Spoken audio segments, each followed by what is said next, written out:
মোৰ যে কি বিলৈ মই এবাৰ তললৈ আহিবলৈ কাৰণেও মানে বাহিৰলৈ এবাৰ ওলাই আহিবলৈ কাৰণেও মোক মানুহ লাগে লগত।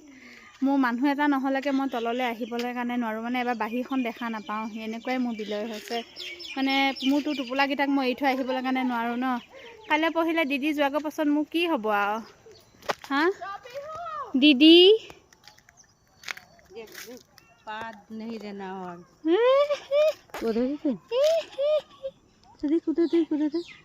टकला टकला टकली बापेको टकला ছোৱালীহঁতো टकला হৈছে দেই। মোৰ নিচিনা মোৰ চুলি নাই ইমানকৈ। আমাৰ আকৌ মুন জেঠাই আকৌ বহুত চুলি। আমাৰ গোটেইকেইজনী ছোৱালীৰ ভিতৰত মুন জেঠাই আকৌ চুলি বহুত। মুন জেঠাইকৰ নিচিনা হোৱা হৈও ভাল আছিলে ন। এয়া মই মিঠিক লৈ আছোঁ, মোক দিদিয়ে লৈ আহিছে, তেতিয়াহে এবাৰ তললৈ আহিব পাৰিছোঁ।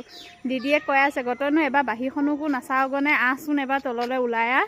মই বোলো মই এতিয়া যাব নোৱাৰিলেকৈ কৰিম কি, চব চাব মন যায়। এইফালে পাহাৰ পৰ্বত জংঘল। আগতে আকৌ তাকে বেয়া পাইছিলোঁ, এতিয়া আকৌ এবাৰ বাহিৰলৈকে ওলাই আহিবলৈ কাৰণে একে পাগল হৈ থকা নিচিনা হয়।